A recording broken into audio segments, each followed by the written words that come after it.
Yay! Here Yay! for our season finale of GALLANTVERSE Origins, our Tiny Supers actual play. I know. What do you put your phone down? What are you doing? I'm opening up my. So for those out there, I'm not at my normal office. I don't have my normal dice, so I had to open up the Easy Dice app so I could roll some dice. Easy dice. Easy Dice. Uh-huh. Doing a little dice rolling sound effect. He's doing his own live stream of us while we're streaming. Right. So he's just like, "What up? It's your boy Ryan." Yep, and he's sponsored by Easy Dice, obviously. Yeah, clearly. It's streamception. That sounded. If anybody watches my videos, they know that's exactly how I open all of them. Right. Yeah. Ooh, Ryan's having some really fun choppy issues there with the voice sync and everything. You know, so that's gonna be cool. we talked about this, and I'm sorry in advance, but yes. No, that's all good. Nothing we can do. So anyway, folks, we're here for the last session of our Tiny Supers actual play, part 3 of our team up of our awesome heroes. We ran a cinematic universe style where we did a little origin story for everybody, and then we brought them together for a final exciting kind of group effort here. I don't want to say a group success story because we're a little on the fence about that part. But I'm Alan. I'm your GM. I'm the designer of Tiny Supers as well as the publisher at Gallant Knight Games. These are our illustrious players who have so willingly sacrificed their time and emotional energy to watch me shepherd them through a terrible, whatever we've been doing here for 11 weeks. Here we are. You're muted, Gina. I don't know what you're saying. I didn't do that. I swear. It's Weird. I told you my mic's possessed, so that's probably why It was quantum technology. Yeah. Ooh. All right. So I'm gonna have my players introduce themselves, and then we'll do a recap, which we won't ask Ashley to do. We will ask somebody else. You learned your lesson last week. Yep, I got what I asked for, and that was my fault. So we'll have somebody else volunteer, and then we'll get rolling. Madi, you want to start, and we'll just loop down in the U-shape around up to Gina at the end. Sure. My name is Madi Murdoch. I'm a freelance writer, and I am playing the superhero Hester Hardy, aka Torment. My name is Ashley, and I will be playing Ruthie Sparks. Well, my name is Ryan. I will be playing Quantum Chance, the quantum superhero. My name is Gina, and I will be playing Astrid Jones, aka Discord, a quantum dimensional super. Okay, I'm really excited about everybody's 11 sessions of lock into their character. Everybody seemed really skeptical about who they were playing after 11 sessions. So that really filled me with a lot of joy. Yes. I mean, we did have reality just completely upset itself last time, right? Right. True. It's kind of I true. really don't That know is who true. I am after last episode. That's actually so very true. Am I Ruthie Sparks? I think I'm playing Ruthie Sparks. I don't know. We'll see. A clone, maybe? That's a Maybe. spoiler All right. recap. Who would like to recap our last session for us? All right, I will do it. I think you should. I can. Right. I have. I was notes, going but to, but then I couldn't think remember the guy's name. I think it should be you. I went and got a beer blanked out trim his today name. just for this. So here we go. Good. Nice. Last week on Tiny Supers, our heroes traveled through the Tachyon Bridge in an attempt to stave off the destruction of their particular branch of the Quantumverse, I guess we'll call it. We don't have a good name. It's a really low budget thing, guys. Sorry. So they traveled through the Tachyon Bridge, which is a dimension of stored energy that links all the branches of reality. They discovered that they are individuals from a mirrored reality, not the prime reality or timeline as it was, and that they had been created or put in a position to lure Blitz, who is sort of this natural force of Shadow Universe destruction, by Dr. Sparks, who turns out to be our big villain for the whole campaign, and he has been engineering the destruction of multiple quantum verses in an attempt to trap Blitz in something permanently. Our illustrious heroes have traveled to the Prime Universe, the original timeline as it is, and they have attempted to sync up with some of the heroes they have met in previous episodes, who are not superheroes in this timeline, to be clear. They are trying to figure out a solution to the problem that doesn't involve destroying their timeline. They think they have one. So we'll see how it goes. All right. So last we left our heroes, you were attempting to re-enter the Tachyon Bridge in an attempt to find a way to solve this problem. Yes? With the speed suit, correct? Yes, you were working with Riker Swift to revitalize Project Velocity in an attempt to do this. Riker Prime, as we call him. He seems pretty okay with that, actually. I'm sure he would be. All right. So here we are. You guys are in the basement of Swift Medical Holdings. You have Riker with you. You have Asher Solomon with you. Mm-hmm. And you are preparing to reinvigorate the connection to the Tachyon Bridge from the Prime timeline. Am I missing anything that anybody wants to remind me of? Say that last part again. We're with Riker Swift, and we're with. You're in the basement of Swift Medical Holdings. Yeah. In the secret lab with Asher Solomon and Riker Swift, and you're going to try to re-enter the Tachyon Bridge. Right, but didn't Asher say he didn't want to come with us? He was just going to put the spell on one of us or something? Yeah, we had to put it in a backpack or something. Well, in the intervening week between last session and this session, it turns out the spell has a time limit, and he's got to come here to cast it at the last possible second, so he's here. AKA behind the scenes, Riker paid him a lot of money. Yes. That's not good. There's a deleted scene. We missed the justification. Stuff happens. Right. Okay. So, here we are. Riker is working away with Asher and Memory to power on the big dais. It looks similar to the one you used in your timeline to enter the Tachyon Bridge. It's just a slightly different. Little details are different here and there. And it starts to hum and it starts to energize. Okay. What do we have to do? Just run in there and make sure Asher doesn't get blown up? Basically,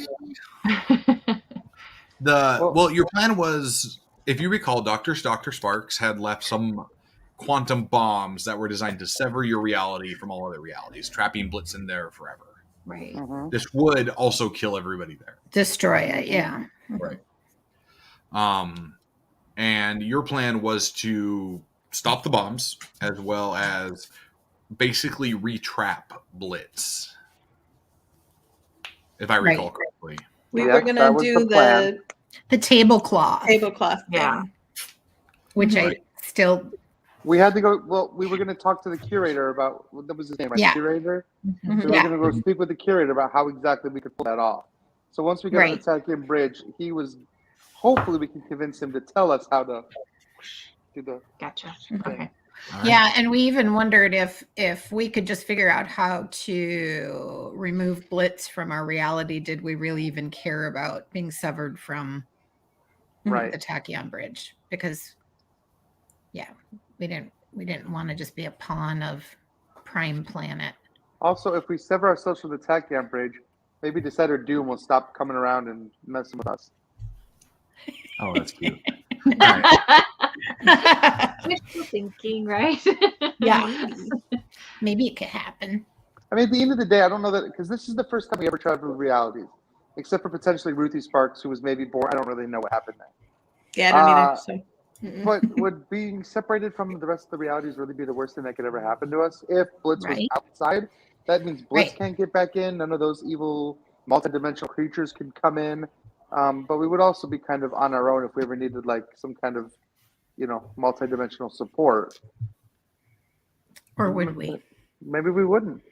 I mean, if nothing can get in, then we shouldn't be worried about that, right? All right. Well, But for regardless now, of we the got to get plan, back in. Riker is at the computer, and he's looking at you all going, "Okay, the bridge is open. Go, go, go, go, go." I'm fast. But you're not faster. You have no powers. That's right. I'm just running as fast as I humanly normally can. You're I want very my powers back. Okay. Does it look very like the same as it did before in our reality? Yeah, when you enter, it appears accurate. Okay. So you burst into the tachyon bridge, and you find yourself rising up from the light at the bottom of the large kind of tunnel shaft you had been in. If you recall, it was kind of like the spoke of multiple wheels, almost like an axle, right? Large tunnel, multiple branches coming off it. Each of the branches was a different mirrored quantum verse. What? I said the Great Wheel.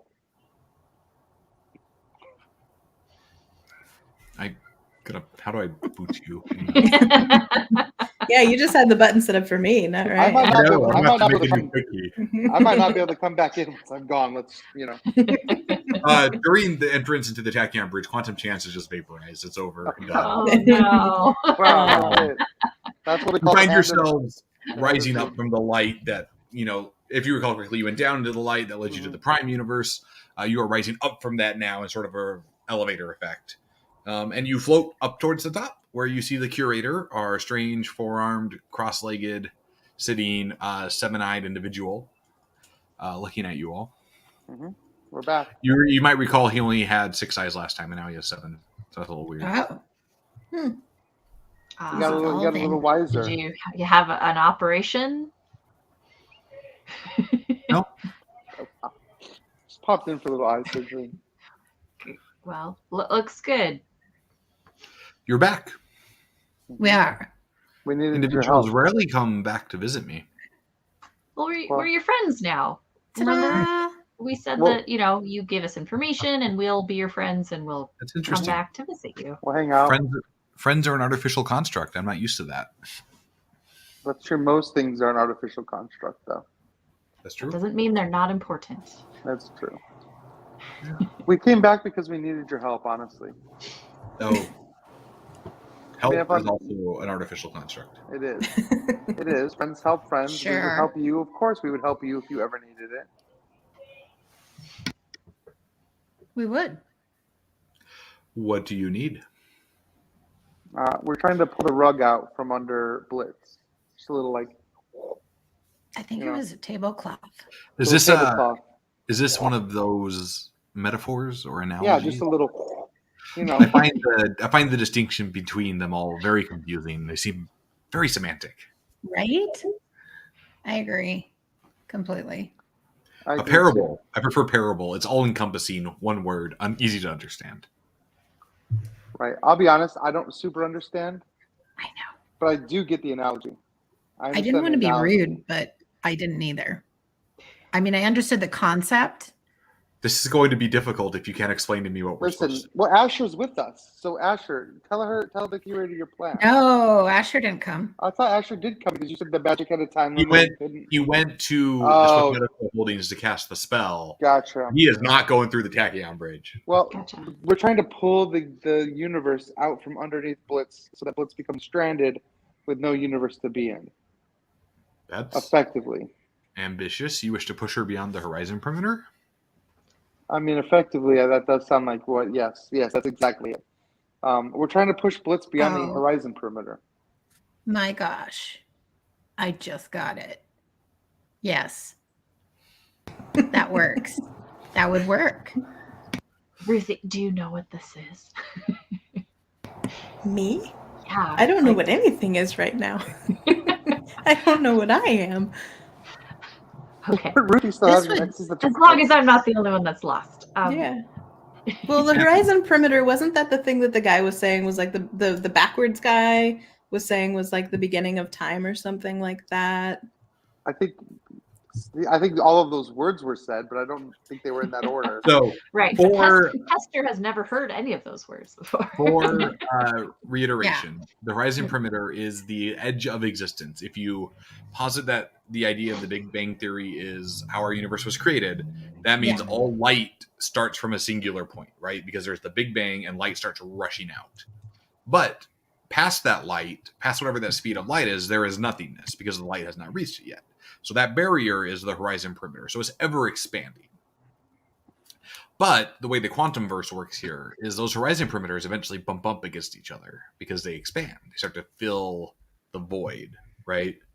And so just like think of them as balloons. As you blow more into them, the horizon perimeter is getting bigger and bigger. And if you have a room full of balloons and every balloon is getting bigger and bigger, something's got to give eventually. Yeah. And that makes perfect sense to me. Yeah. I'm trying to distill real life quantum mechanics down to a digestible. That was a fantastic overview. So are we going to poke her into another balloon? That is minimalist. Yeah. The game is. We're gonna pop her out of one balloon and into another, right? Yeah, I think no. so. No, we're moving her in the spaces between the balloons. Between the balloons. And then our balloon is gonna float away from the explosion and be gone. It's gonna move to a different room. Yeah, Neener. She will not be able to get. Yeah, that sounds perfect to me. I'm actually okay with that. But we need to make sure that she's not in our universe when the bombs go off. And for the first time since you met the curator, he actually stands up. Whoa. It's a little weird. He stands up, and he's still really short. He's like 3 feet tall. Oh wow! And it's at that moment you realize how like little and cute the curator really is, because he's like a 7'9" alien who's like 3 feet tall, and he's like, "Hi, alien." With a mouth that does this. Right, and a mouth that does this. I can't. That's still a little weird for me. And he, Miss Sparks, may I speak with you privately for a minute? Yeah, sure. And all of your friends are suddenly like frozen in space and time for a minute, and it's just the two of you talking. You are aware that severing your reality from the quantum verse will end your existence. My existence or everyone's existence? Yours explicitly. Okay. Why? You are a being birthed of science and quantum discharge, a coalescence of this energy drawn from the tachyon bridge. If you sever your reality from the tachyon bridge, that connection you live off of is severed as well. Okay. So is there a way to get Blitz out of our balloon without doing that?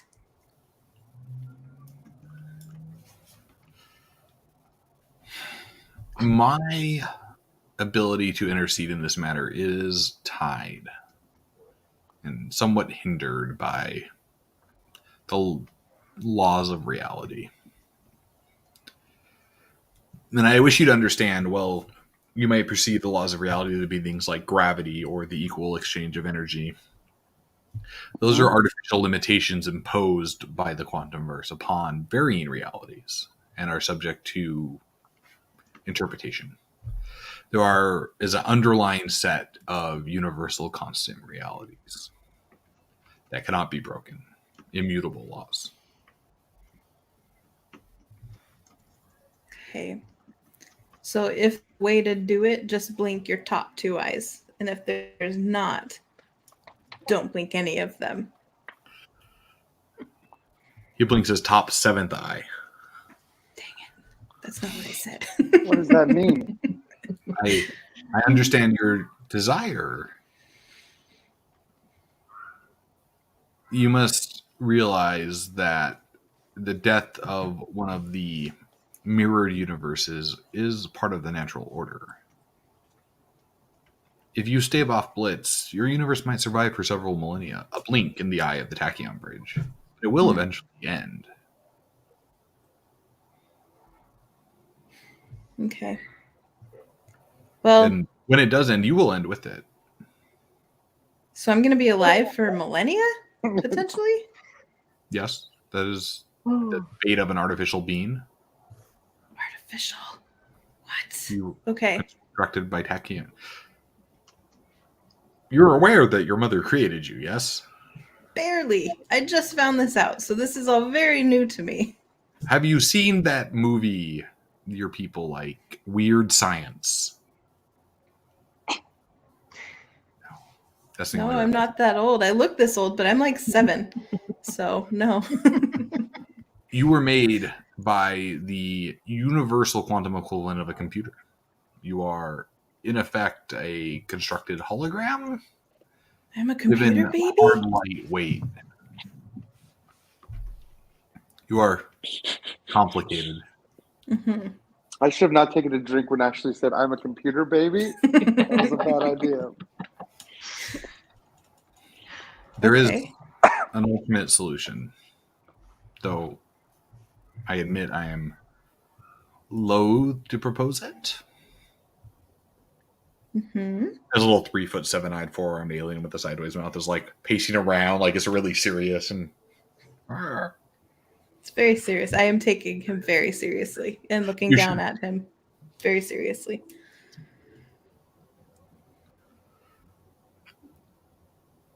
You could destroy your reality. But in the process, you could leverage that burst of energy from the destruction, a discharge, as it were. Think of it as a water balloon popping and the water going everywhere. Yes, as the membrane is destroyed. Mm-hmm.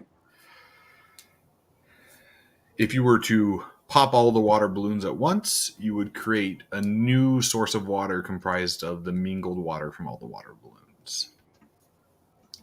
While the water would not be retained in its inherent form, all of the water would still exist. Does this make sense? So all of the realities would be combined into one like mega reality and we could take over the prime reality? Think of it as a hard reset. Okay. But instead of every water balloon being popped individually and drained down the sink, you've simply popped them all at once and created a new reservoir. Like when we have water balloon fights and all the water balloons break in the bucket and all of the water is in the bucket instead of out, right? Seem to be grasping the basic idea. Okay. These similes are difficult to put into practice. Mm-hmm. Okay. So can you tell me how to break all of the water balloons at once? And all of a sudden, the time freeze has stopped, and the curator sitting back down, cross-legged. Okay. Say, So, are you okay with the fact that I don't even want to call her your mom, but Mm-hmm. Dr. Sparks planted quantum bombs in this tachyon bridge? Is that allowed? Asking the curator. It's not allowed. You got mad at me when I poked a hole in it. Right. it's not allowed. That's always the route you want to walk. Mm-hmm. There's a difference between leveraging your knowledge of the tachyon bridge to achieve an effect, even when I disagree with, versus simply experimenting on the membrane of reality. That's what she's doing. Yeah, But she admission totally said by this, her. Yeah. This whole thing is an experiment. She's pretty sure it'll work, but the first 2 times it didn't work. So how does she know? Not 2 times. Like 2,000 times. 2,000 times. Well, see, there you go. This Your is mother just has another experiment. quadrillion lives on her hand, as it were. It's a I lot, have a of lot of lives. siblings. Like a A lot of master siblings. of a scale the realities have never seen. Are they really siblings? We have the same parents. Science is one of them. Mm-hmm. And then the creator. So she is experimenting. So it shouldn't be allowed. She's just playing in your yard with a bunch of explosives. Even I follow rules that I am not allowed to break. But yeah, like only telling people part of information and not anything that's going to make it helpful information, for example. You've never quite understood what it's like to see 4 sets of shoulders shrugging helplessly, but all of a sudden you're like, oh, that's what that looks like. Now we know. That just seems to be a reoccurring theme with these great and powerful beings, does it not? Yeah, it does. It really does. With power comes great shackles. And great avoidance, apparently. Yeah. It's like they purposely try and confuse us. I'm going to give you some information that you didn't have before and you didn't need or want. And then I'm not going to like, it's like tapping you on the other shoulder and then walking away. And you're like, oh, that's what they're doing to Ruthie, us. do you need a Yes. hug? Very much. Can I give you a hug? Yes. Thank you. Hug. This has been a really, really challenging day, and I think especially for you. If I could do more to directly intervene or obliquely intervene, I would. Okay. Unfortunately, I Well- do have limitations. So what do we do on then? my powers greater than me. You can tell us at least which corridor the bombs are. Yeah, How's that? or where they are. Wait, I thought we were okay with the bombs going off, though. All of them. We were making a lot of suppositions, but But either way, like we have to go that way. yeah, Whichever way he 'Cause pointed. that's- Did he point that's all our- the ways? He pointed in 7 ways. How many hands did he have? Yes, for Or- you. 4. He pointed in 4 ways. 4 But his different eyes are ways? also going different directions too. All right. Dr. He's not looking any of the ways he pointed. I want got to some know if he toes has in there. a sideways mouth, if it looks like he's always kind of surprised, or it's just like I don't know. He always looks Okay. kind of surprised. I Yeah. mean, That was always our hand sign for Ithalids in D&D. We're like, so him pointing 4 different ways. Did he actually point toward 4 Oh, different yeah. corridors? Yeah. I mean, we came through one corridor. it's almost like the universe planned for 4 of you to be here. Oh, I know that's sadly what I was thinking. there's Is- 5. Just letting you know. There's another thing in here that's not me. That's so Can cool. you guys you split up truly and different cover anymore? 2 corridors? I mean, I think we're different because, like Shadow wants things that I don't. And I think that means there's a preference. Wait, like, is that Shadow- eating people one of those An things? interesting question of identity. Hmm. Yeah. The measure of a symbiote. Regardless, the bombs are set to go off at a certain time, Mm-hmm. which is So ticking down. Gotcha. is this Okay. going to be how we break the water balloons? Wink, wink. Okay, so I explained to them what the water balloons thing is and how we need to break the water balloons to put all the And- water in the bucket. And how do we do that? And that makes You won't our tell reality prime reality. That makes all the it realities makes one all of reality. the realities blended together. So then what happens to Really? every Wait. single person that lived? There's going to be like, So like there'd be 1,000 of each 1,000 chances. oh no, that's too many. That's like That's at too least many. 999 too many. Why Just do we want kidding. that? Because it gives everyone a chance to still survive. Can you imagine Think Think the of chaos if in all the world? Hester Hardys were merged into one Hester Hardy. Oh, You're like the Voltron Hester Hardy Oh. together.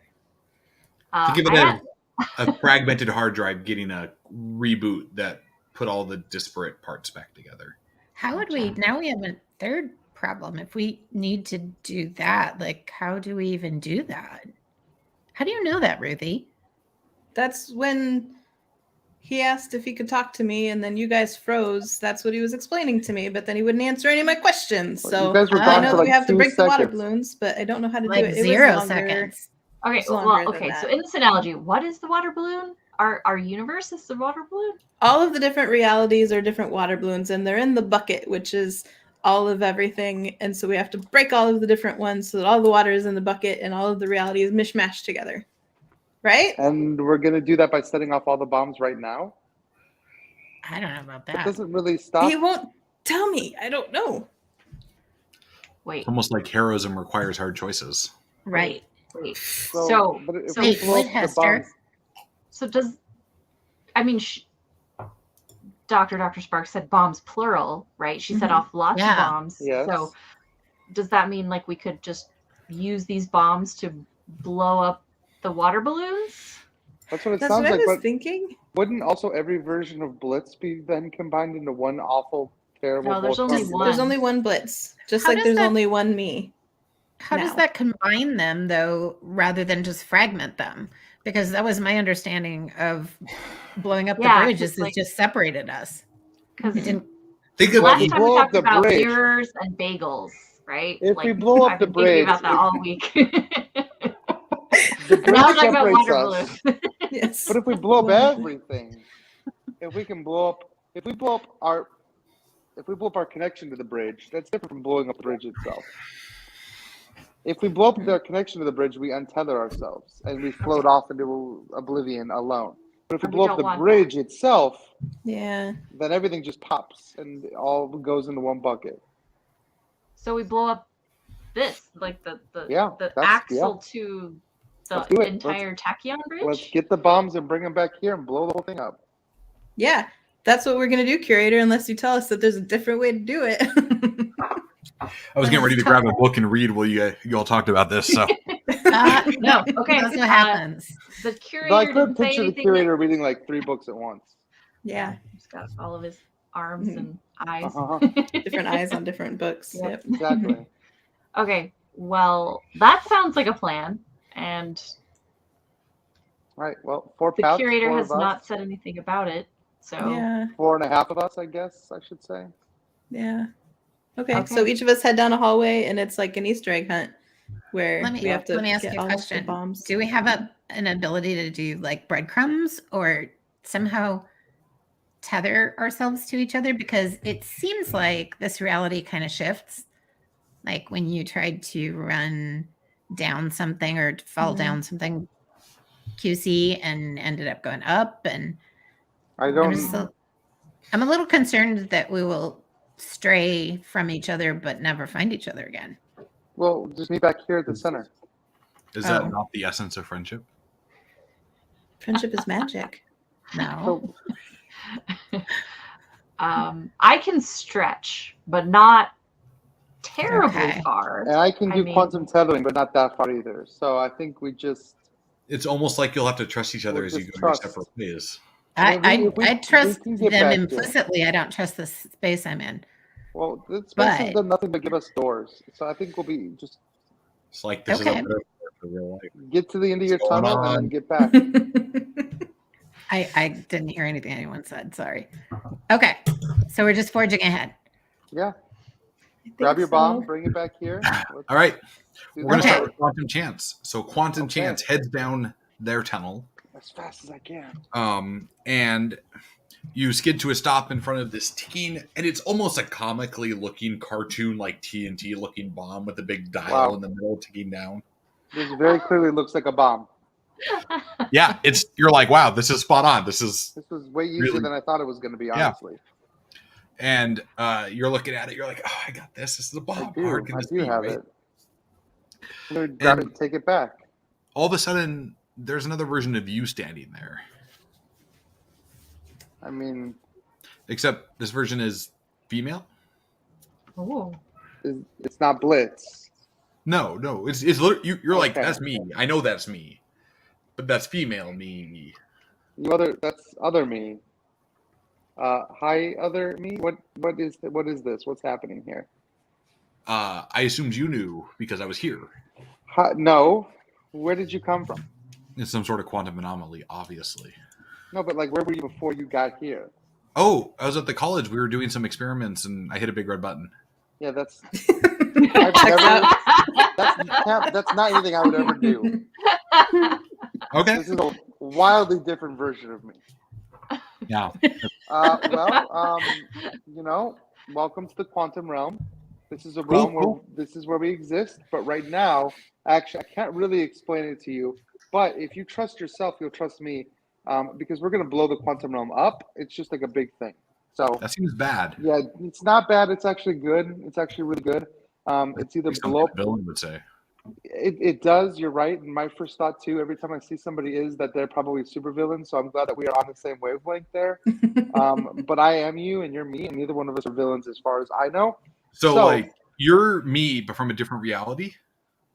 I mean, I assume that we're from a different reality. I assume we're not from the same reality, since Right. this is not a time travel Which means- situation. You could be me, but also a villain.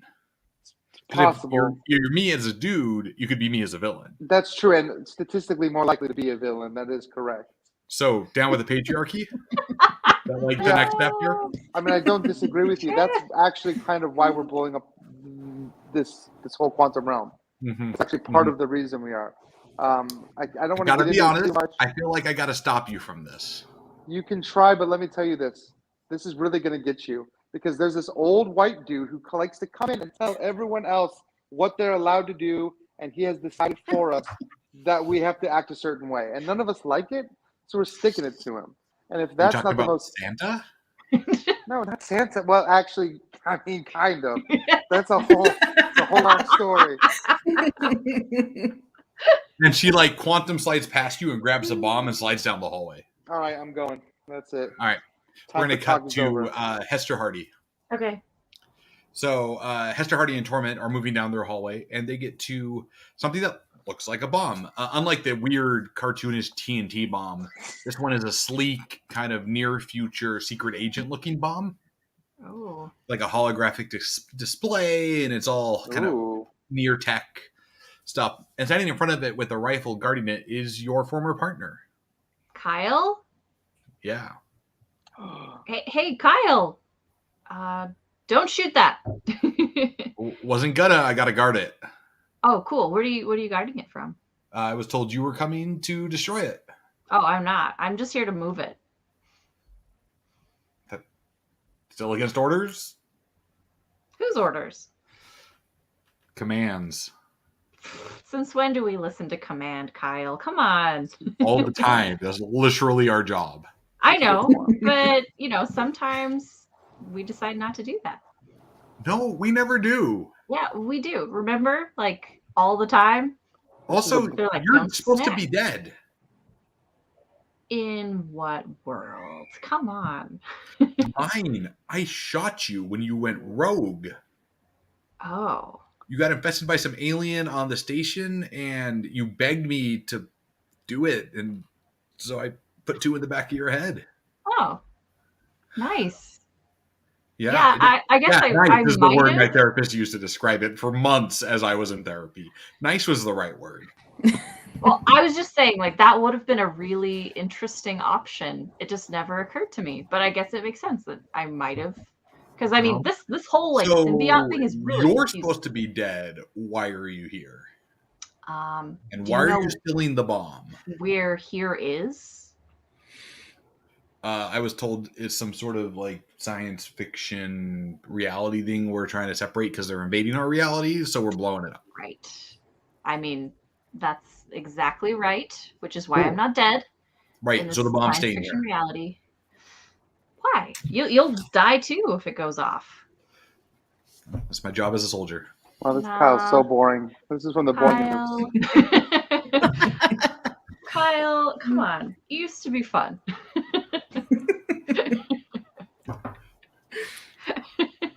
I sure they got to respond to that. I mean, it worked on Asher. We told him he was a square, and he just like caved. Like that's true. Kyle's not Asher though. I know. You found the real weakness of every superhero is telling them they're not cool. Yeah. Fun is secondary to the mission parameters. Okay. Well, what if I told you that Command was lying? I got to be honest. Like, Command could be lying. You, a dead person I personally killed, could be lying to me. I'm going to go with Command. I got to be honest. Let's assume that you trust me because you trust me enough. You trusted me enough to shoot me when I asked you to. Okay. Why don't you trust me now? I feel like talking to a dead version of my former partner is a pretty self-explanatory reason as to why I don't trust you. Okay, but you trust Command that there's a sci-fi universe invading your universe. I'm standing in it. Okay, and I'm here, even though I'm supposed to be dead. So, like... Yeah, you could be an illusion, you could be mind control. There's a lot of things, like, gotta be honest. I know. But remember, we made that pact that if either of us had, like, space madness, like, we would still trust each other. Do you remember that? We had this conversation.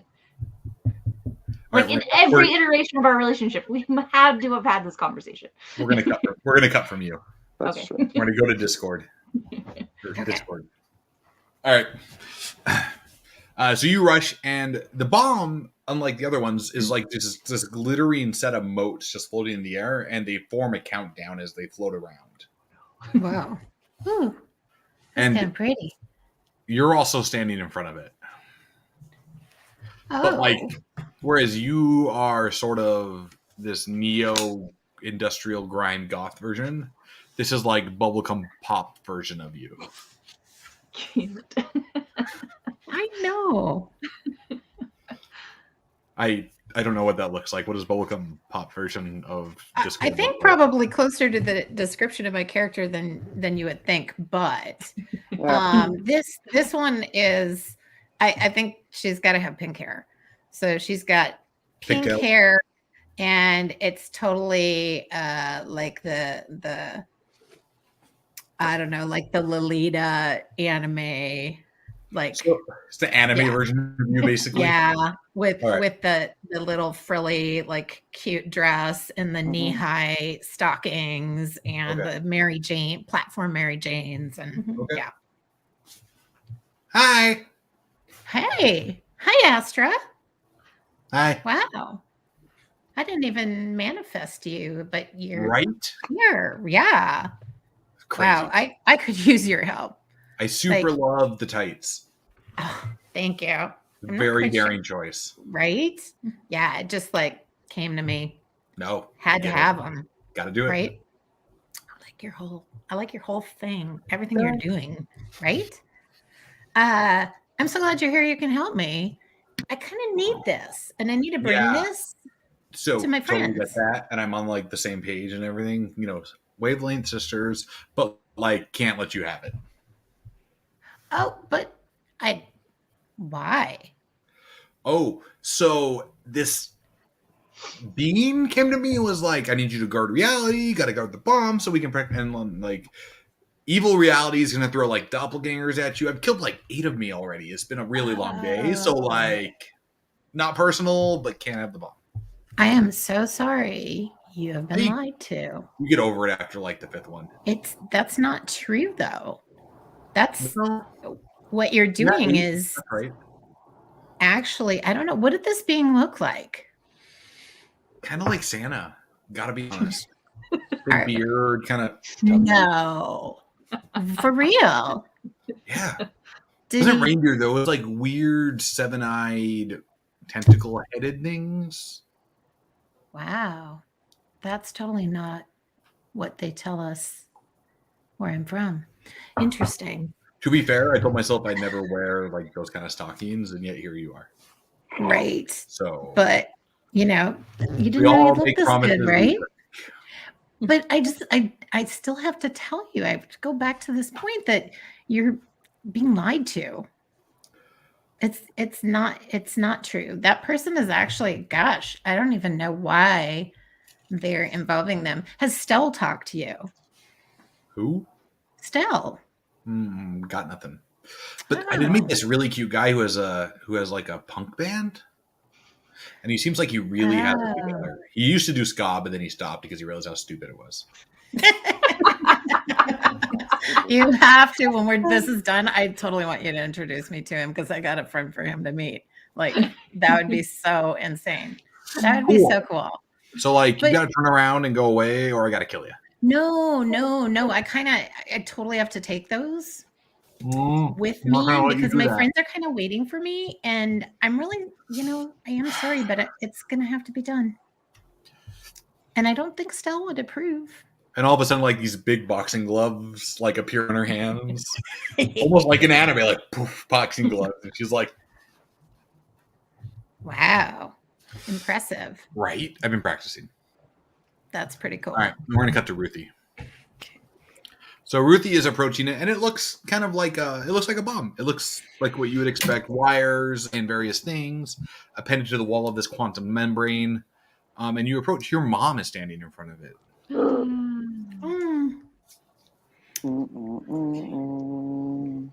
Okay. I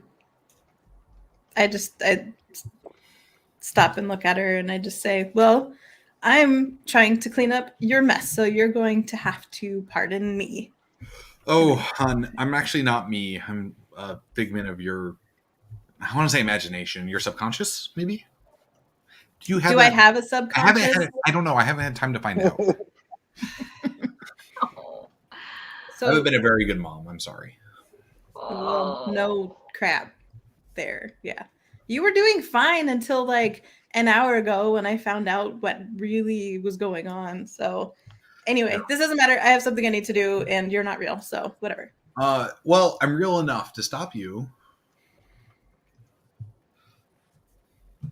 Okay. So then I will use I saw you looking at your book a moment ago, so I was curious. Yeah.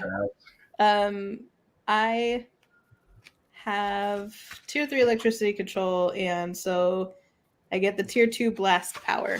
And so I would like to use tier 2 blast on her, which it does +1 damage for a total of 2 damage.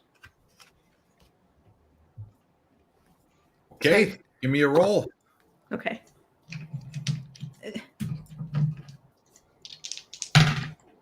I succeeded twice. Well, just once, but I have 2 successes.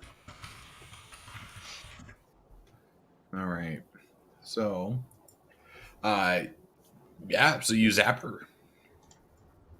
And she goes tumbling down the hallway. I must have felt good. Yes, it felt really good, and I'm going to go and grab the bombs while she's tumbling. And she kind of, as like smoke is like rising from her where you've zapped her, she, if you do that, you'll kill your real mom. I don't have a real mom. Oh, You still do. She told me I was not like really a thing. Give me a save test to avoid the emotional manipulation. Okay. I succeeded.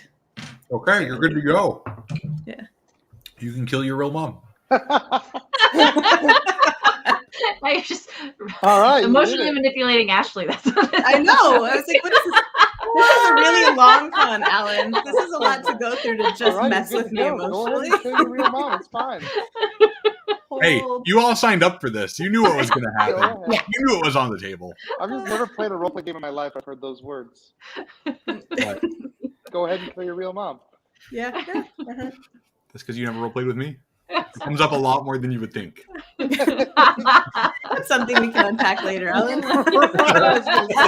In every single campaign. Hey, Mom, if you're watching my stream, I love you. You're great. There's no commentary here at all. It's very Disney of you. Okay, so, yeah, I get the bombs. I take off. Mm-hmm. Okay, sounds good. And all right, so we will cut back to Quantum Chance. Yes, I'm running down the hall. Quantum, not you, is rushing down the hallway with the bomb under their arm. They just got their powers. Loops. What? They just got their powers, and I'm better at my powers than them, so I'm going to try to catch up to them. Okay, give me a test. Yeah. I got 1 success. All right. Great. So you like zip down the hallway and you do like kind of almost like a luge like slide across the ceiling. Yeah, I do. That flash ice skate thing that he does. Kind of, right? And you grab the bomb out and you rush towards the like kind of the axle center part of the quantum bridge. Cap. We'll go to Hester. Okay. What are you doing? I'm telling Kyle to trust me, and then I just kind of extend my arm and grab the bomb and pull it back. All right, I'm going to roll a save test for Kyle to see what Kyle does. I think that's a fair take on that. Okay. Depending on if core universe Kyle would never stop her. Your universe isn't core universe Kyle, so. Well, whatever that. Yeah, that's right. I win. This universe Kyle, I can't say for, but. All right, let's see how it goes. Okay, you're good to go. You grab the bomb, you reach out and stretch and grab it, and you like take off towards the axle. Okay. Do I hear Kyle following me? Yeah, you hear gunshots and bullets whizzing past you. Oh, jeez. Gotcha. All right, Discord. I'm really sorry to have to do this, but I'm going to snare. The motes are everywhere. Do I get the sense that I have to grab them all, or I can just grab one and they will come with me? You think it's sort of this nebulous reconstruction of a bomb, so you could Okay. grab a handful and go. Okay, good. So I'm going to go ahead and grab a handful of them, and then I'm going to teleport to a point that I can see. Okay. As far away as I can get from her. Okay. So you teleport back near the mouth of the axle. So you can see at various points on the axle, Quantum Chance comes like shooting out like he got shot out of a water slide almost. Because he's moving with so much momentum, and he throws his bomb down. Ruthie Sparks comes leaping out and throws you all kind of at various stages throw the bomb down towards the prime timeline, right? Yeah. And there's this resounding explosion and like burst of light, and that's the last thing any of you see. Oh. And then Chance, you are sitting in the quad at the college, preparing for an experiment with Dr. Sparks. As part of your dissertation to get your doctorate, you're getting close to the end here. And you see Dr. Sparks' daughter, Ruthie, who you know tangentially walking across the cart, and you kind of wave, and you guys wave back at each other and go about your separate ways. And as the experiment is going on, you have this like really significant urge to push a red button, and you don't know why. It doesn't sound like anything you would ever do. No, but I'm gonna do it if it's there. All right. So Chance pushes the button, and we cut away to Hester Hardy, who is currently retired from active service and is working as a private security guard at a biomolecular lab that specializes in extraterrestrial entities.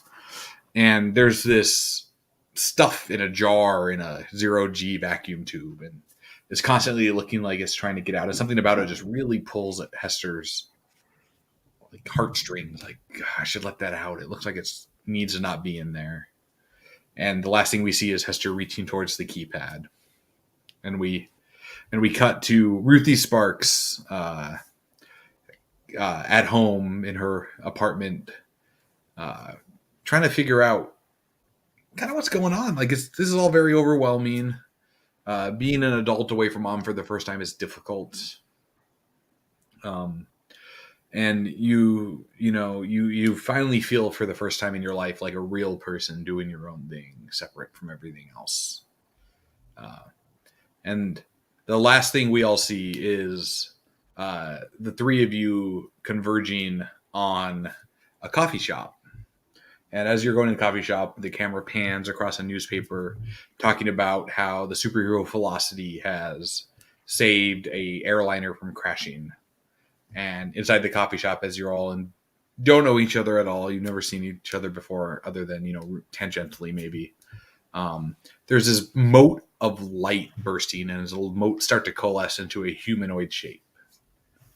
And all of a sudden, Discord is standing there. And that's where we cut, and the movie ends. That's the end? Oh, yeah. That feels like now I gotta know what happens so next. good. That means we did it, right? Yeah. Like, all the We rebooted it. yeah. Yeah, but Okay, Blitz, okay. Blitz is still out there. I feel like we need a sequel now. What? There would be one version of Blitz still left alive, right? Exactly. I don't know. If Asher's spell worked, then she's stuck outside of the balloons. Yeah. Yeah, if it worked. Oh, but it's cool. It's a good thing we have 2 post-credit scenes. So here's the first one. There we go. Just wanted to give you that little moment there for that. Thank you.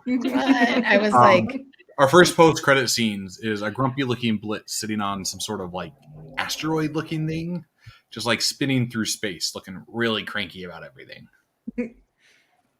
Just kind of mumbling and grousing as this massive glowing figure approaches Blitz, and a deep rumbling voice.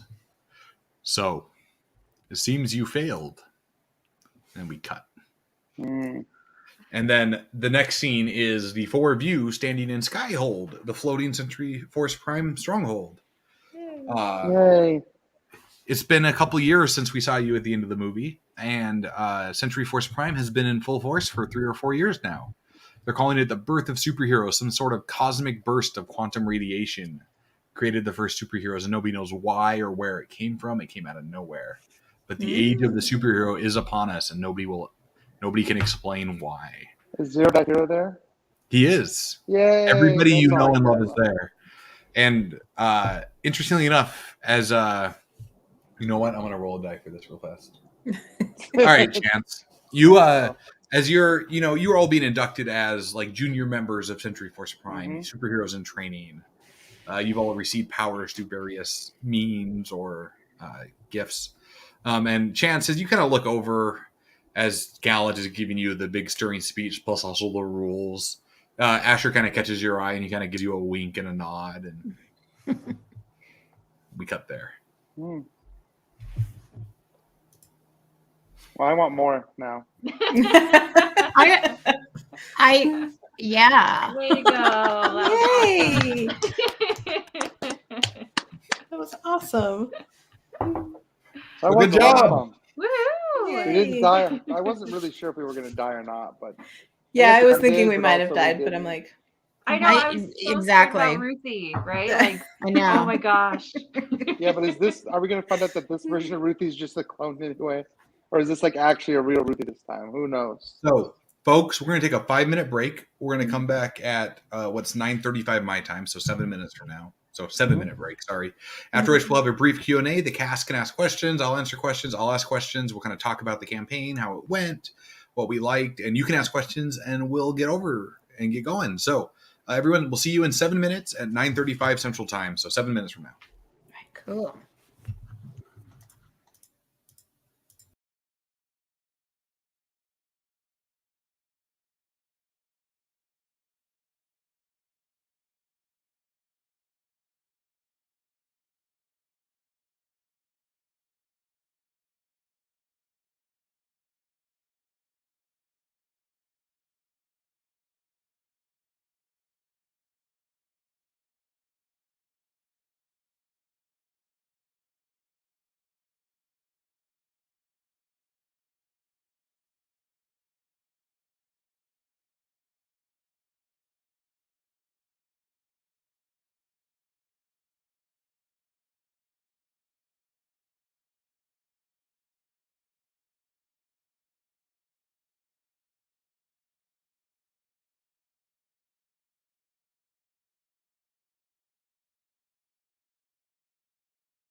All right. So I'm back. So everybody else will be back in a few minutes. But folks, we're going to do a Q&A now that the campaign is over. So if you have questions about Tiny Supers, about Tiny D6, about how I structured the campaign, or about how we talked about it or worked on it, drop them in the chat. We'll try to answer them. We'll kind of talk about it. We'll get a feel for it. And we'll make sure we try to get some of these questions answered for you. These post-campaign wrap-ups are one of my favorite things to do because they're a great chance to talk about, how we got from point A to point B, to kind of assess how everybody felt about the game, what worked, what didn't. And they make it really easy for me to grow as a GM. So they're one of my favorite things to do, and I love doing them. So I'm excited to do this, especially with this cast. They're so fantastic to work with that I can't wait to hear what they thought about what we did and how we got there. So, if you have questions for anybody in the group, you want to ask them about their character, how they got the idea. If you want to ask them for the thoughts and processes I got them from point A to point B, feel free to ask, and we'll try to answer them. Looks like I see some of them are coming back, so I'm going to start bringing them in. Gina, that's your forewarning that I'm about to put you on screen. Oh, look, Gina's back. I tried to warn her. Yeah, you did. It was all good. I'm muted, though. Again. I can't hear you. We got nothing. No noise. That's weird. I'm not muted. But you can't hear me? You're still muted? Nothing. I'm not muted.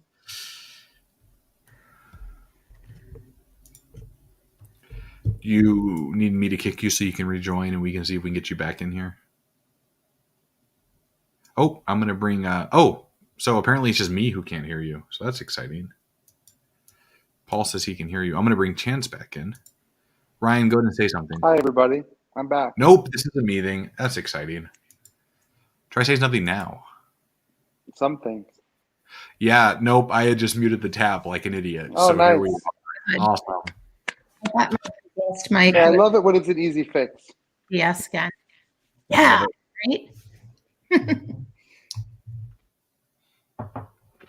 But yeah, so whoa! I'm so, how you have like your endorphins and you're like way up here. Ashley, you're coming back in. Okay. Boom. Thank you. Ashley's back. For the warning. I just threw you on screen. Yeah, no, it's fine. I like your Sometimes glasses, you're like dancing back there, and I gotta be like, gotta warn yeah, you. I was like, make sure I wasn't taking a selfie or something when you threw me back up on the screen. So, yeah. So I do when the credits are running at the start. I'm always like, yeah. Me too. I am. Well, you know what Yeah. we're doing because apparently Yeah. you can see us. I didn't know that. So, yeah. Like dance to the little song. Yeah. I mean, right now, yes, people can see us right now. Is that what you're asking? What? Yeah. Mm-hmm. Yeah. my Numa dance. If you're a kid of the late Yes. 90s, early 2000s. Yes. Oh my God. Numa. Yep. Mm-hmm. I So good. remember. Man, there's a reference. Did you ever see the Star Trek Numa? Yeah. Ashley? Nope, but I'm going to be Googling that later tonight. Okay. Right. I was like, let me. Yeah. Hold on. We're 8:35. Okay.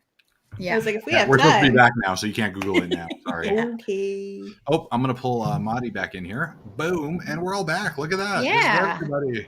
Right on. Not in We the same made order it. they were before, so good times. It's okay. Oops.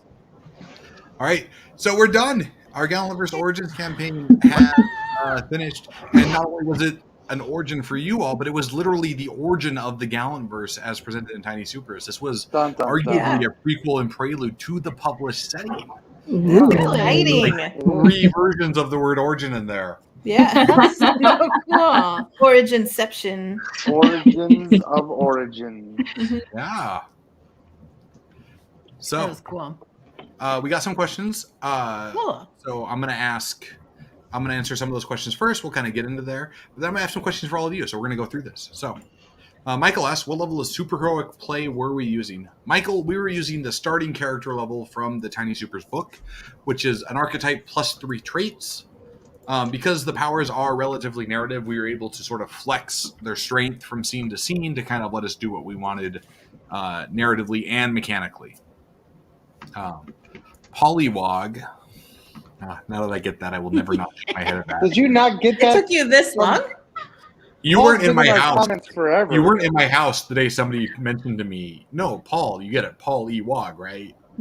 There was literally several people were in my house. And There was a moment where I just like left the room because I was so angry. I mean, I'm Facebook friends with Paul, and that's his Facebook name as well. I have no idea what his real name is. No, I've been friends with him for years. I literally thought that was his name. I assume it's maybe Paul E. Yeah. Anyway, I know his real name. But there was some anger at the table that night. Really? Kick somebody off of the table. That's awesome. Get a con, ask me the story, and I'll tell you sometime. That's The funny. Gallantvers means, Paul, I don't know, do you mean the player characters, or do you mean like the supernatural, cosmic, other Like entities we met? Decider Doom and the Curator and. My hope is to present them in the upcoming Gallantvers Cosmic Guide that I have been working on. Though it is in, I will stress this, it is in writing. It is like way down the road. So don't expect anything crazy anytime soon. So by in writing, I mean he'll be done with it within a week and then publishing it. Do not establish expectations. What was presented here has stuff I've outlined up to 2 or 3 years ago, actually, when I started writing Tiny Supers. But don't expect to see anything in materials soon. Like, just saying it. So yeah. So those are the 2 questions we had there. So let's get to some of the questions I have for you all. So now we tried this cinematic universe style of play, right? Which was the first time any of you have tried this. So I kind of, starting with Gina, going down through Monty, Ryan, and then Ashley, I kind of want to hear your thoughts about what you thought about it. Like, did it work for you? What did you like? What didn't you like? You know, this is something we present in the Gallantverse campaign guide, which is recently released by Gallant Night Games on shop.gallantnightgames.com. Buy my games. And there's my plug. Now I want to know what you thought. So let's talk about it. Were we starting here? We're starting with Gina and we're then going around in order.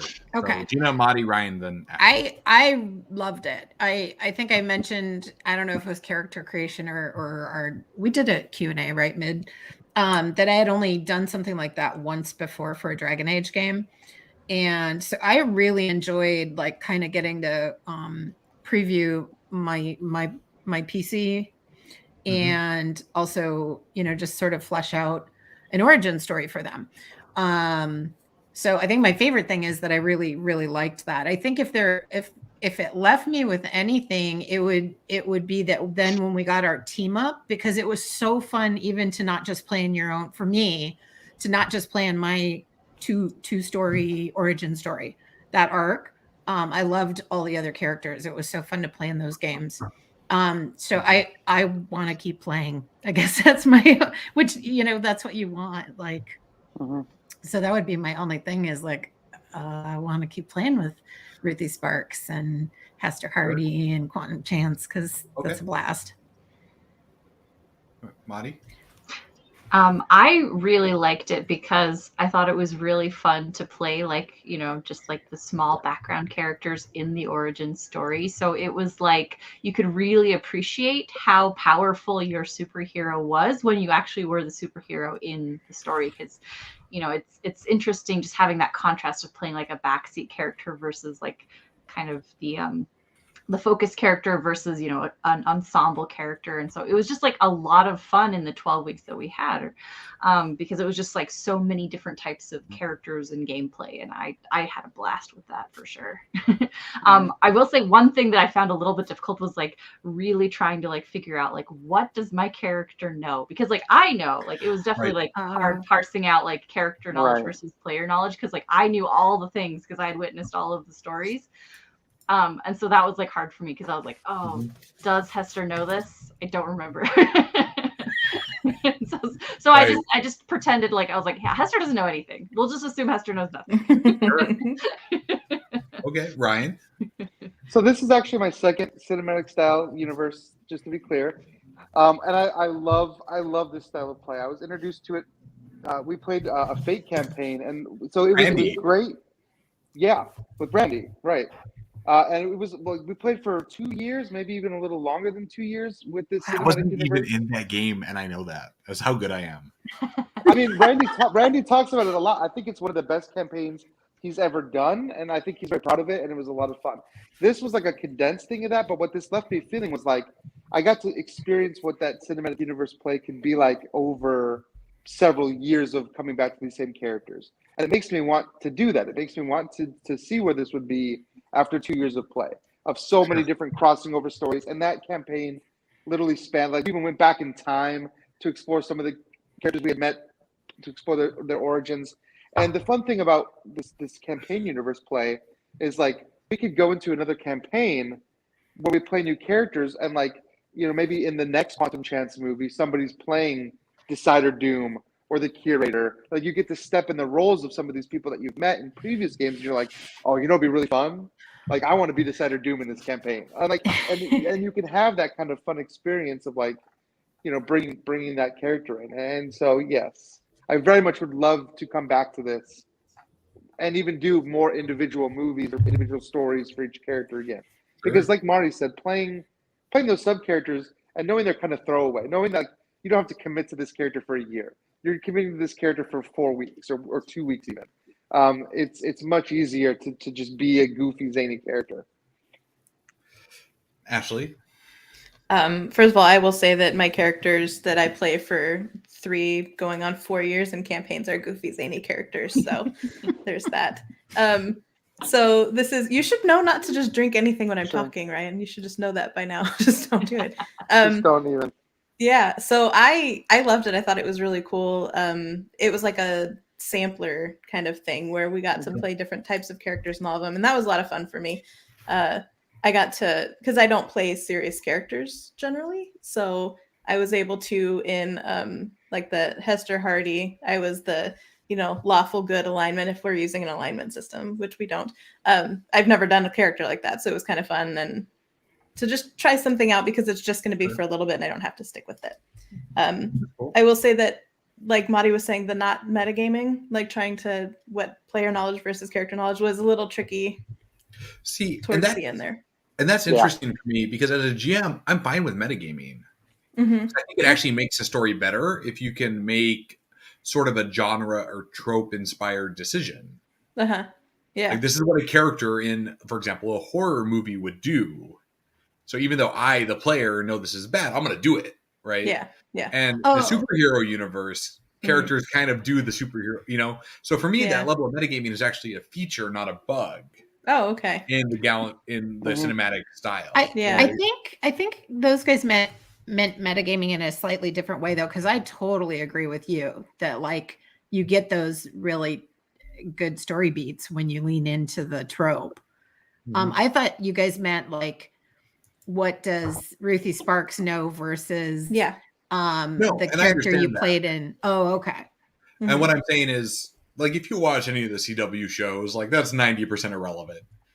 Who knows what from each episode is kind of fluid. How many times have you watched one of those and you're like, a character says something, you're like, wait a minute, you weren't even there for that. Like, how do you know about that? It happens all the time. For me, the interest is the good story, and how we get to the good story is less relevant than the good story happening as we play. Gotcha. Yeah. Right? And so the cinematic universe gives us a chance to do that.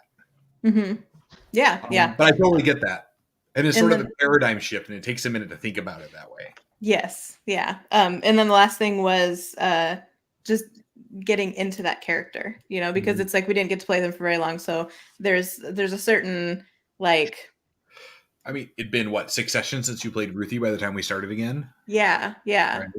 So, and like getting into knowing I'm only going to be playing that character for 2, or in some cases only 1 episode because I was gone on like trips a couple times. So not being able to, like, it was almost like a one shot, you know, where you don't really get to fully embody that character or really kind of figure out who they are. But it was a lot of fun, and I really liked being able to kind of try some different things out for sure. Interesting. So a couple things. One, Ashley, your Ruthie Sparks series was probably my favorite to run as the GM. Because of all of them, I think it felt the most tonally different. We had like weird occult magic artifacts, kind of creepy horror movie vibes going all the way through. And that was a little different than anything else we were able to do. And I really enjoyed that as a GM. And I felt like it made me stretch. And then, you know, when we did the Gina Madi, specifically Madi's campaign, where Gina played the infesting alien inside Hester Hardy. That was cool. Yeah. We really were able to stretch this game in a lot of different ways you couldn't do if you were playing one character through a prolonged campaign, right? Right, that's kind of what I meant, because Gina's not going to want to be just the voice in Mari's head for 52 sessions, but or would I? I was going to say maybe you were very good at it. Yeah, it was a lot of fun. It was my Wraith play that came back to. But so we were able to explore a lot of tonally different kind of stories throughout this whole thing. We had everything from kind of the quantum chant slapstick kind of hijink style superhero stuff to the more occult, to the horror driven, to the weird cosmic, it doesn't need to make sense kind of stuff. And then, for me as a GM at the end, trying to blend that all into one thing was, kind of difficult. I was going to ask you about that. Yeah. Okay. Mm-hmm. So, my question to all of you is, what was your favorite of the 5 segments? And was it the one where you were the hero? Was it the one where you were playing a supporting character? So which one? Was it the team up? What did you enjoy the most? We'll start with Ashley and we'll go back around the other way this time. So okay. Ashley. So do you want me to go the other way, Ashley? I'm sorry. No. Start with Ryan. No, Ryan, don't talk. So I liked all of them just because, like I said, they were different. So I really enjoyed Gina and Madi there in Madi's arc. That was a lot of fun. Just the two of them kind of playing off each other was really cool. And like I said, it was a character very unlike any other one that I played. I liked my arc because it was fun to kind of suss out who Ruthie was as a character. And then the team up one was a lot of fun too, because when we got to all come together, it was like pulling things from all of the different arcs that we had done and meshing them all together. So I like them all for different reasons. Like I don't have any that I was kind of like, meh. So Ryan? No, I got a favorite. I'm picking favorites. That's legit. Go for it. Honestly, my favorite of all of them was Astra Jones. The whole like Scott Pilgrim-y kind of comic book vibe, the cosmic encounters of these entities that are like so far beyond our understanding, but yet told through this lens of like comedy and like that comic book style where it's like normal people in these crazy situations when they're just like, yeah, cool, like whatever, all right, let's just deal with it. And that's what I love about Scott Pilgrim is like they are just like you think there's just average people. The first time Scott fights, he's like, all right, let's fight, and there's just like this crazy fight. And I feel like that we kind of really leaned into that with Astros, and I really liked that. I thought that was a lot of fun. Cool. Before we go to Mari, remember, folks, you can ask questions in the comments. Feel free to ask us or me or any of the cast any questions you might have about the Tiny Supers game or about Tiny Supers in general or about the actual play. All right, Mari, go ahead. Okay, I loved the team up because it definitely felt like the culmination. Like we had been building up to this, and so it really felt so fun to role play. Because one thing that I noticed was that we weren't doing a lot of rolling. We were doing so much role play. Like we had just we really barely had to roll actually. Yeah. We just like sank so deep into our characters and like the choices they would make and the questions they would ask and like really like have the reactions that they would have, because it was kind of like the storytelling was already built on that really solid foundation of those other kind of origin stories. And so that to me was super fun. And just I think that was like one of the first times where I'd ever really just like played a game where, rolling hardly mattered at all. And I thought that was awesome. So cool. And it was almost like a reunion, like, because we all got to have our characters come back. So that was cool. That's true. Yeah, that was cool too. Dina, question to you.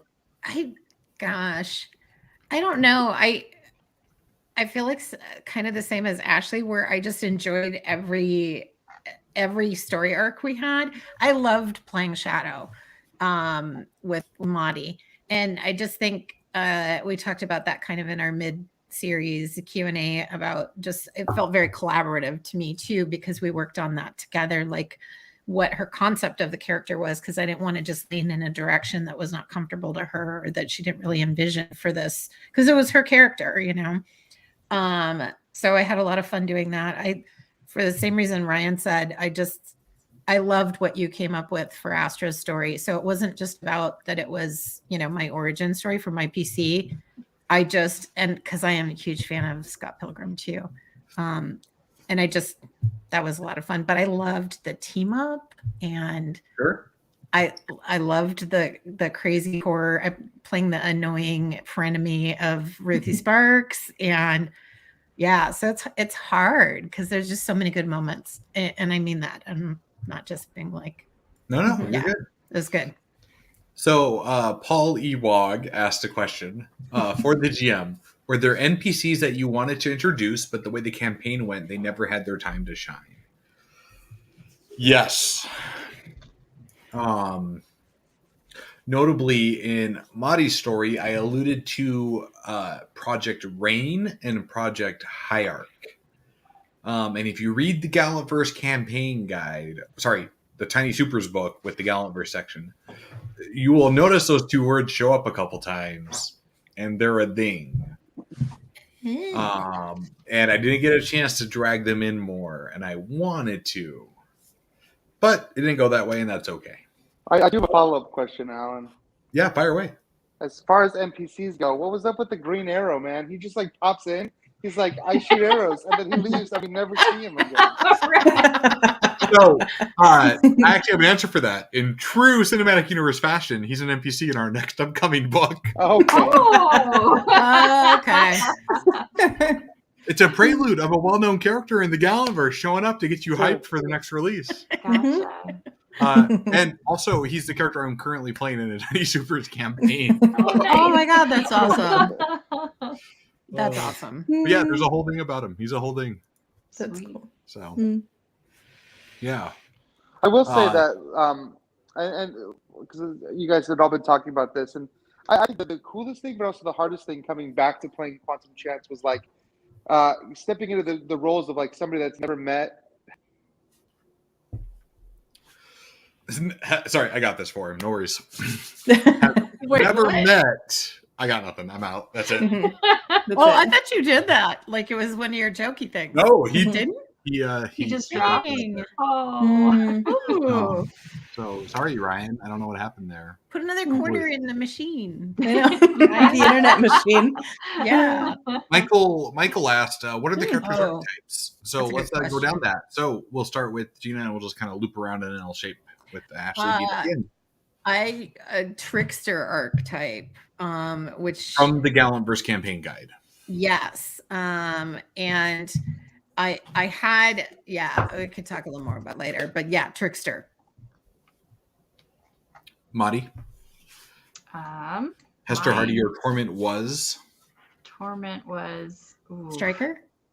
No. You were the brute. Brute. From the Gallantverse Yes, the campaign brute. guide. Sorry, I couldn't remember what that was called. Yes. Yeah. So I had a ton of hit points. Very, very powerful. And then Ashley. Ruthie was the gadgeteer. It's from the Tiny Supers core book. So eccentric little scientist. Was Ryan the mastermind? I know that's the one he talked about. Yes, Ryan was a mastermind. Okay. Which is an archetype from the Tiny Supers core book. He should be joining back in a moment. According to him, he was just saying that it's tough trying to pretend you don't know the characters after playing with them for so long. So. Oh yeah, like that you didn't know who Ruthie Sparks was, or yeah. Mm-hmm. Which is a hurdle, but you also, I'm a big fan of that. A story that everybody knows is a thing happening is somebody everybody can interact with. Like secret backstories don't really get anybody any narrative power, right? Knowing the backstory lets us play off it, even if our characters wouldn't know it. Mm-hmm. Yeah. And and to me, that's an interesting concept. So I always get into that. Michael. So this question is answered in the Tiny Supers errata, which you can download it anywhere you have the PDF. But functionally, the core striker archetype can't have their damage reduced below 1, and then there's an improved trait in the Gallantverse campaign guide that says their damage can never be reduced. It's in the errata where it clarifies it, but just so you know, it's there. So that question comes up a few times. Mm-hmm. So do you all have any questions for me you want to ask? Anything you want to know? I have one, but go yes. ahead. Fire away. No. I want to hear Madi's question. Okay, so I don't remember which. I think it was at the end of Gina's arc. there was like an extra galaxy being who was like on the edge of the sorry, the horizon thing. Sorry, the horizon perimeter. Yes. And he was like the event horizon. Right. And he was like, that's what I wanted to call it, but I was like, that is not it. And he was like trying to like come into the galaxy or the universe or whatever. Is that another one of those? We don't need to know until we play again. Okay. That's what that sounded like to me, though, with Blitz. Yeah, that was like a foreshadowing of a future villain, and I was really, really curious about that. Or the one. So that is a thing I have written. So in my head, I know exactly what is happening there. But we would have to play another campaign to find out, I think. Gotcha. Okay. I had all different. Yeah. Go ahead. Oh, I had all my notes when I literally in character said, "Oh my God, I get it." That was my character actually, like, because she was new and she was getting all this information and she is like having amnesia and not really like kind of understanding who you are and that you're a human being and you breathe and you need to eat. But like she finally got it. And I had all my little notes through all our campaigns about this alumni and all that stuff. That's why I was like, Stell, have you talked to Stell? So I was like, oh, cool. I spent this whole campaign laying secret GALLANTVERSE Cosmic Guide stuff throughout it. Which only works for me as total Alan fan service. So sorry, everyone. Like the Zakanars, Zenith of Creation and all that stuff. Yeah, that's all in the Zendikar or whatever. Zakanar. Yes. Zach. We just were like, can we call you Zach? So Doom. Alan, do you prefer to run this type of campaign or just like a straightforward campaign? I know that it probably flexes different chops, but so when I play superhero campaigns, I always start this way. And normally what happens is then I treat it like a shared universe. And I run whatever I want. So I will try to tell everybody in advance, hey, we're doing the team up campaign today. Or maybe I'm like, hey, we're doing Ruthie Sparks' solo thing. Everybody bring your supporting characters. Or, hey, we're playing the B team. One of the great things about superhero campaigns is the spread. So I can be like, hey, today's Justice League, tomorrow's Suicide Squad. And I get to tell everybody in advance. And because character creation in Tiny Supers is so fast, if I give everybody a week's notice, they can make a character and show up and do this. And so we have these really flexible, deep campaigns where characters can come in and out, and I keep a massive wiki of this stuff. And so all this stuff is in there. This is something I actually learned from Aaron Alston's Strike Force. If you haven't read Aaron Alston's Strike Force, to me, it is one of the seminal books on not just GMing, though it is, but specifically being a GM of a superhero campaign. It is the best thing you can read about that, in my opinion. Wow. So you should read Aaron Alston's Strike Force. I don't think you'll go wrong. Hard to find a print copy, but you can grab the PDFs, both the updated version as well as the original print. I prefer the original. I think it's a little less diluted. But the updated one's interesting for the commentary from other designers that are in it. So, and that was a very seminal work for me as a creator and even just a GM, just reading Aaron Alston's Strike Force. So, cool. Yeah. Other questions? Anybody in the comments? Any of the players? I just keep thinking about the game. What do you think? What are you thinking about the game? I like that I want to play more. so I keep thinking about like those end credit scenes and like what happens next, and not even just the big bad, maybe in the end credit, but just like what happens next for let's ask the question. What do you think happens next? In your head version of this campaign, what is the next step? I think they totally stay teamed up. So they're like a total supers unit, and we have to come up with a name, because what would our name be? So sort of this, we can find each other as found family regardless of the reality. Yeah. No, okay. I think so. I think so. Because you said they all somehow end up at the coffee shop too, like it just serendipity, not because they're friends or they planned it together. I think, I don't know. I think that happens. And then plus Astra maybe has some sort of interdimensional like awareness of it. I don't know. That would be kind of up to you. But where she would maybe just be like, yeah, we're total friends. We're like this, you know, and kind of chase him around. You all don't know this, but one of you still remembers stuff. And I know which one, but I'm not telling you. Oh. Yeah, I mean, it's either Astra because she's like extra. Yeah. Period. Just extra. Just extra. No, but she's like outside of our reality, and then she like somehow entered our reality. Or it could be Ruthie because she converged with all of 2,000 of her other selves and now has a fuller picture of how the multiverse works. What about Shadow though? You know? I don't know. Yeah. Shadow's the only one that remembers. Yeah. It's actually Steve. Steve, yes. Oh no. Oh no. Right. So if With Connie. you know, there's a question. Did you have a favorite NPC? What was an NPC you liked that you wanted to see more of? You know, the audience really dug Steve a lot.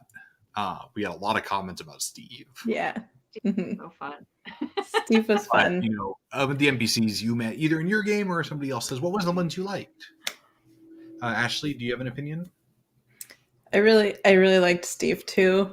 Just because he was fun. And I wish we could have hung out with Asher a little bit more. I think he would have been really interesting. He's one that I would have liked to see more of. Okay, good to know. Marty? I really loved the villain from the Ruthie Sparks origin with just the creepy horse and the creepy mask. Like, oh, phew. You talking about the snake person? I was like, no, never again. I'm not a snake person, but just the way you played her, the way you described her, I was just like, oh my gosh, this is so scary. Like, so afraid for the characters in the story because it was like, how are we going to survive this? We can't. You know, it was just so fun. Wi-Fi's back. I don't know. Sorry, everybody. Literally, I was mid-sentence and the Wi-Fi just vanished and everything just shut. Well, it happens. So we're talking about favorite NPCs. Yeah. Green Arrow. So Ashley's response was Steve, right? And then Marty really enjoyed the villain from Ashley's story, the Hellhest. Do you have a particular villain you really liked, Ryan? Yeah, Zero Dot Hero. He was not villain, but NPC.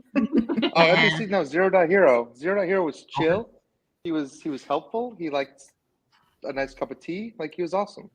Oh yeah, when he died, I was like, no. Yeah, that was sad. Yeah, it was incredibly sad, actually.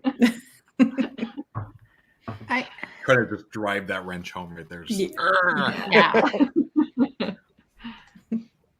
I think God, I know she wasn't in a whole bunch, but I liked and I know the name is in my notes, but the Valkyrie character from Kara Skur's daughter. Yeah.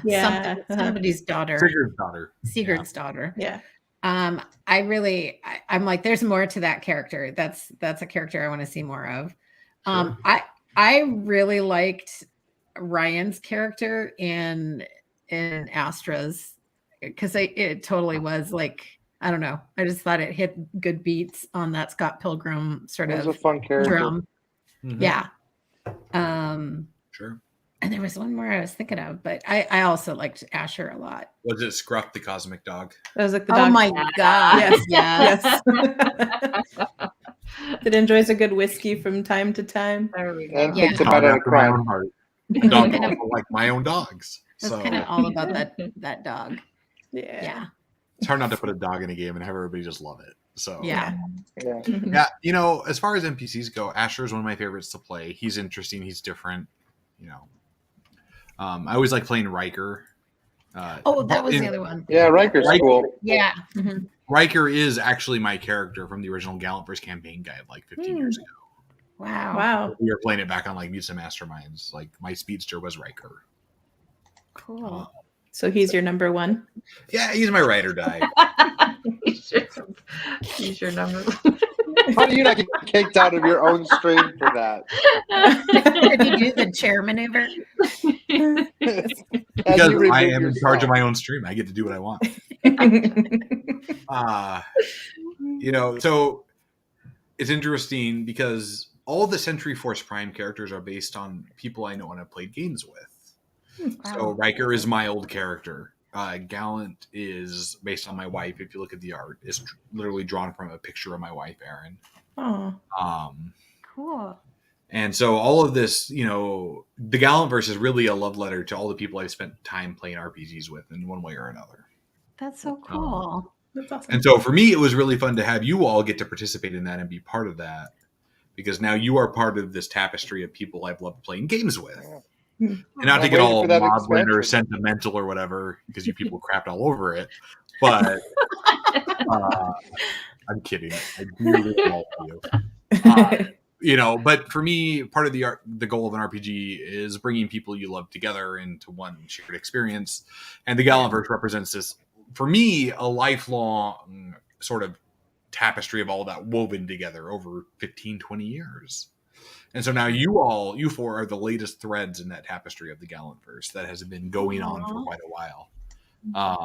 And so it was really exciting for me to see you interact with Gallant or Zero.Hero or Riker, these characters I have been dealing with or inhabiting for an indeterminate period of time, one way or another. And it was just fun for me to watch you all get to kind of bounce off these ideas I've been sitting on, for a long time. So they were very real characters. I mean, very 3-dimensional right away. Yeah. Yeah. That's so cool. What was one thing that surprised you in the campaign? Like, what caught you off? Yeah, I know. I have an answer to that. Ashley, would you like to go first? I don't know that I even need to say anything. Same. What was it, Ashley, for those of people who might just be tuning in? The fact that the horse had 3 legs was really interesting. Caught me off guard. Yeah, that was it. Everything else was pretty expected. You're like, that makes sense. I saw that coming. Total, yeah. Just the fact that I was a computer baby. Like, I was made from science, and that I was bait, and that my mom was actually awful and the real big bad evil. That was shocking. That was very shocking to me. But it was really cool. I really liked playing off of that. That was fun. Good. Yeah. Madi, for you? You can't pick the same one, to be clear. I can't. You're all banned for picking the same answer. I know you're all going to try to pick it. You're all banned. Just to kind of I guess, talk about it a little bit more before we move on. Definitely, I was kicking myself because I was like, oh, I should have seen it coming because she showed up in multiple origin stories, right? And so I was like, oh, because she kept being a reoccurring character, of course she was the villain. And I was just kicking myself. And I was like, oh, I should have known that. But I didn't. I think other moments that surprised me or that were unexpected. Yeah. I really liked in my particular story how Steve emerged, right? Because I was expecting maybe something along the lines of what we had seen in Quantum Chance's story, where there was an actual villain and you actually you fight to some sort of duel, and then that was the conclusion. But with Steve, right, it was really coming down to, number one, figuring out who the identity of the hero was, because Torment and Hester were having, a moment where this wasn't working. And then suddenly we were faced with another set of the same identity crisis. And so that was a really interesting mirroring moment where the conflict wasn't, person versus person. It was person versus self mirrored back at them. And then you realize the solution isn't a fight. The solution is conversation. And I thought that was so cool. Cool. Brian? I'm still a little shocked that the Battle Royale was not a battle of the bands. I can't get over that. My ultimate plot twist. I'll never get over that. but ultimately, if we're talking about like surprises, I just had the moment I was. Oh yeah, so it was very surprising to me that you would allow Blitz to kill off all of your prime characters. So I was very interested to see where that was going because I did not expect complete destruction of the universe. And watching all of your characters that I knew you'd played because I knew some of these origins of these characters. I knew that they're special, so that you just like killed them all was very much a surprise. I definitely didn't see that coming, and it really did I have escalate no that threat. sentimentality. Yeah, no, I was willing to do it. Do it again. And you had art. You had art of like Gallant like being dead in the street. Yeah, Yeah. I know. I was prepped. I was ready. Yeah. Yeah, that was it for me. Gina? Gina, you're You're on mute. muted. You muted yourself. I don't. It was not me this time. Yeah. I don't touch it. It's I was going to say the exact same thing, of course, as Ruthie, because I was like, as Ruthie as Ashley. But I'd have to, I don't know. There were so many moments that were surprises. And I loved the whole, I guess this was also in Ruthie's story, but I loved that whole dealio at Cogs and Bobs and things where, you know, all the characters meet up, you know, and it's like they have their preformed relationships, but then they kind of get thrown together. And that agent, I can't remember his name, that then you killed him. And that really surprised me that he got deaded. But like that whole scene with the like the panic room and us trying to make our escape, and then like the guy who was, I thought, kind of the through line tether to getting, you know, us on our, he just got goned. Thought I was going to Agent Coulson you, and I didn't. Yeah, no, I totally thought he was the like Agent Coulson, and Sure. you know, but yeah, so that was pretty good. And how much did I love getting up Puppers in my story? Like that just makes me want to cry because he was so cute and his name was Scruff, and I loved him, and I still love him. He's adorable. So I'll answer the question in a minute, but Paul has a question. For a narrative-heavy game, the story is of course key, but characters growing and changing is also key. Do the characters need to change each time, i.e. per campaign, or just let things flow and see where it goes?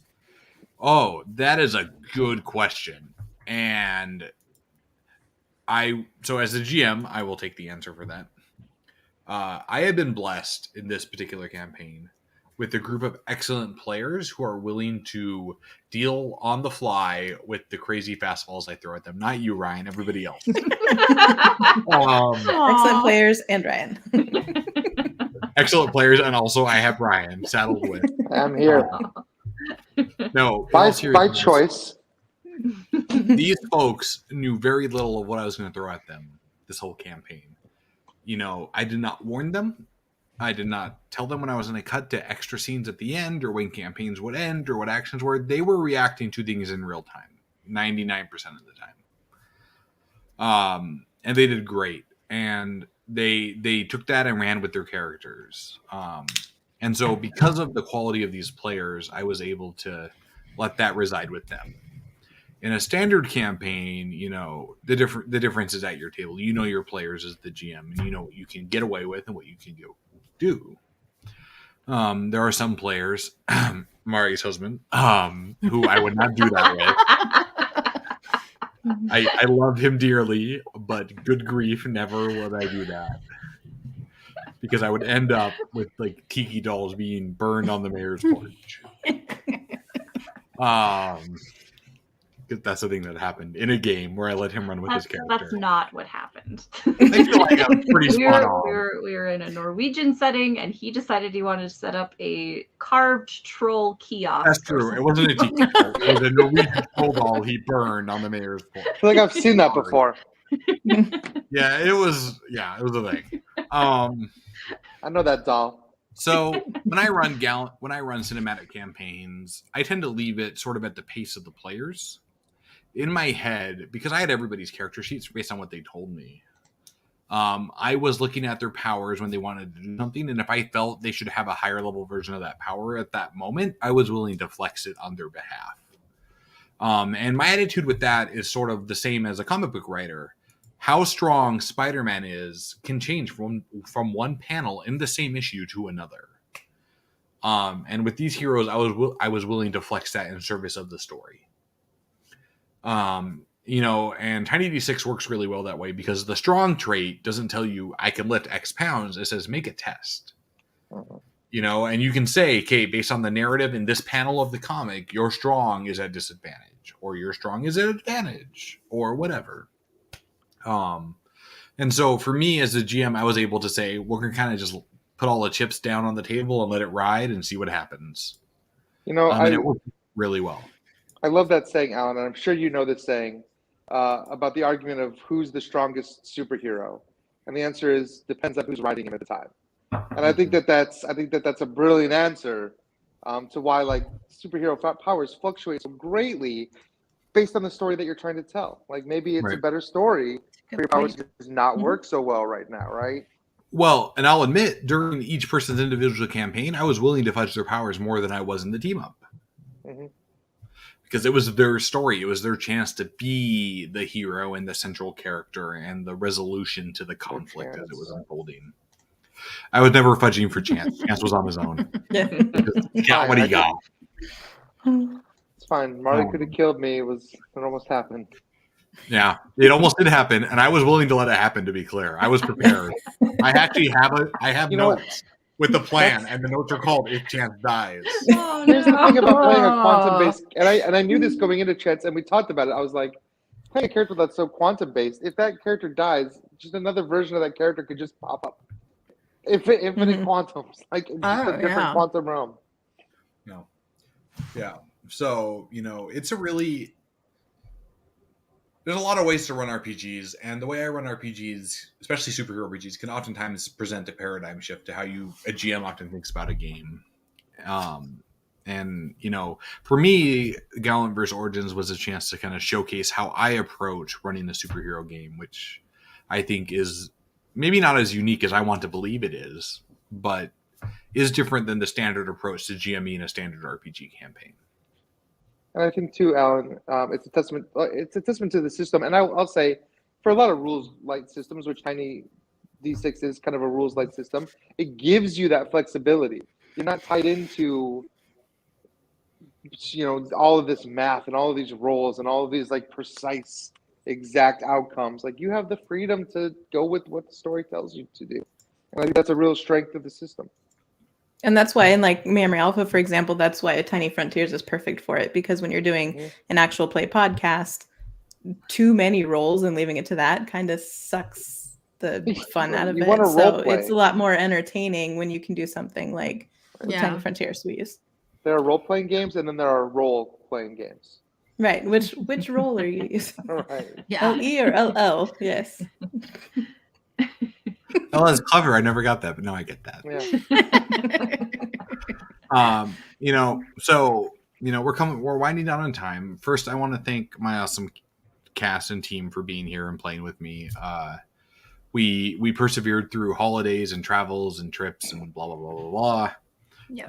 And a blurry Madi because she's blurry. I know. I'm sorry. There it goes. There you are. I appreciate the L5R boxes in the background. Oh yeah. My husband's been sorting his library. The players were fantastic. They ran with everything I threw at them. This game would not have been nearly as good without the caliber of player I have at the table here today. Virtual table, I guess. But regardless, these are players I would have at my table any day of the week in real life or physical life. I don't know, whatever. The words I'm saying are words, but my intent is clear, hopefully. It is. It's very and one day we'll actually get to play together in a physical game someday. Yes. We'll see. Someday. It will happen. Awesome. But folks, if you think the system looks good, it's entirely due to the efforts of these four folks around me. They have carried the weight on their shoulders, as it were, and I'm grateful for them. So I want to tell you all that and make sure you know how much I appreciate them and their hard work. And if you get a chance to work with them, you should take it unreservedly take it. Thank you. We're grateful too for the But- great campaign. Mhm. And the Yeah. book that would not have existed. This campaign would not have existed without that book. So Yes. Yeah.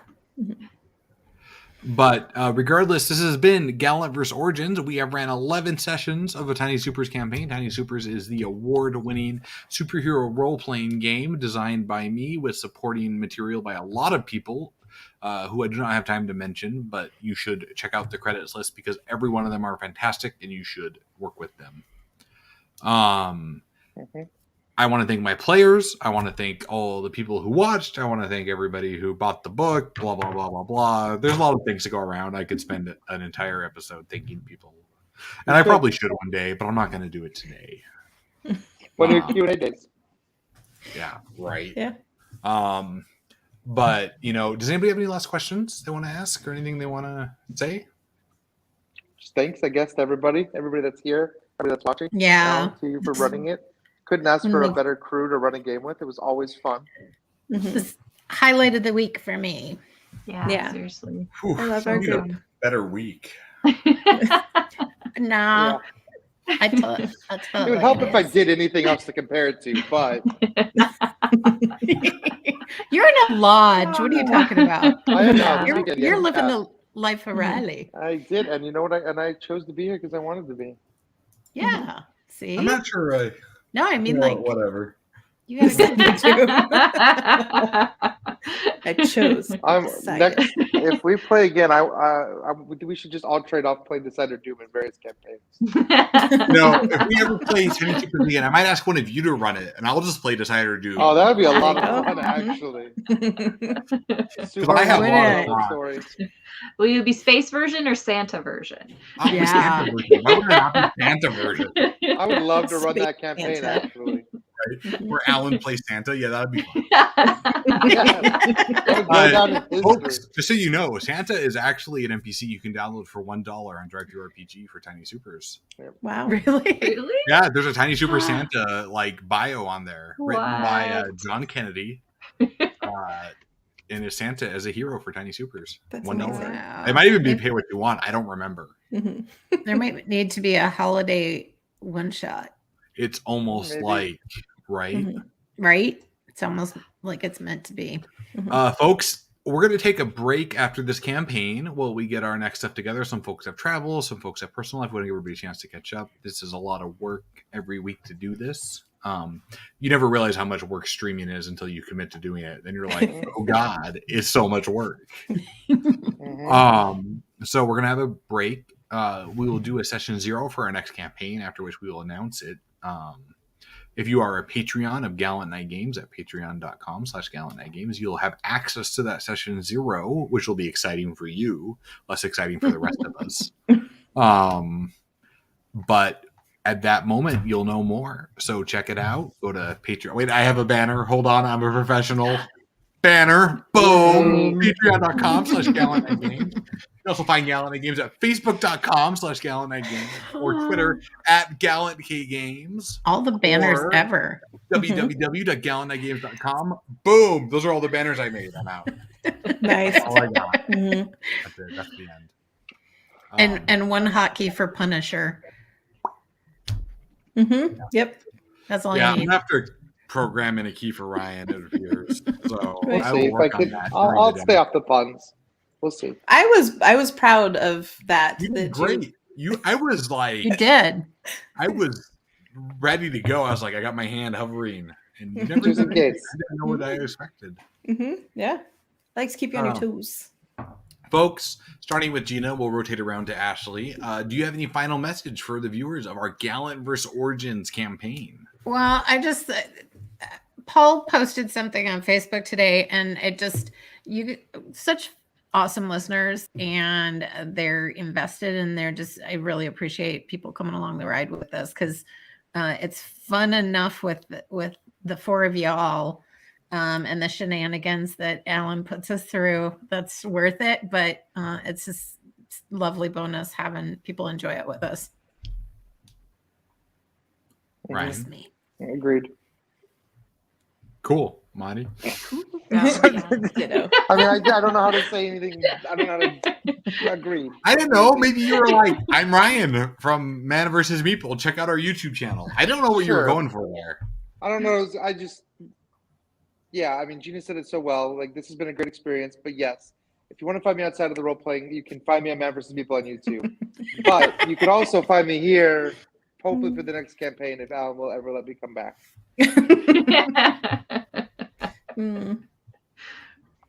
Marty. Well, yeah, I'm super excited for our next arc, whatever that is, whatever that ends up being. So I can't wait for that. But you can find me on Twitter at Murdoch_Madi or at my website, MadiMurdoch.com. And yes, this is I love all of the people that we get to play with every week. So I'll keep coming back as long as Alan will let me. And which I know it's questionable, that's why I said that. But it's also I think we'd play together anyway because we have a lot of fun. But it's just great that all of you guys are watching and listening along with us, and I appreciate it very much. All of my other stuff that I do, if you wanted to look at it for any reason, is at linktree.com/Ashley J. Smith. There might be a 12 on it. I don't know. Whatever. Folks, I want to reiterate that the quality of this actual play is due to the cast that I get to play with. And or in the case of Yukon Dark, the GM that is subjected to play with me, I suppose. They are all fantastic. I cannot thank them enough for spending what looks like 2 hours on stream, but is much more of their time off stream, coming on and being here and helping be part of this awesome community that we've been so lucky to build. So I want to say thank you. I want to say thank you to them. I want all to know, both viewers and participants, how much I appreciate you and dare I say love you in a totally appropriate sense. And right. Yep. Back at you. You all are fantastic, and I look forward to sharing many more adventures with you. And with that sappy, crappy ending, we're going to cut to an awesome thing. And then we'll be back live, so don't even go anywhere. Boom.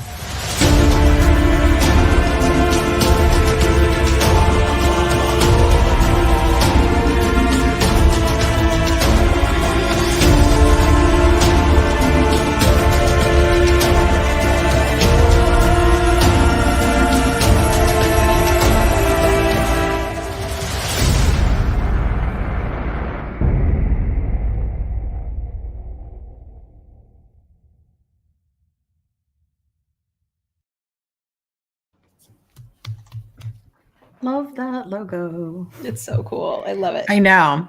That's my Randy Orton, lean back. Out of nowhere. What are we going to play next?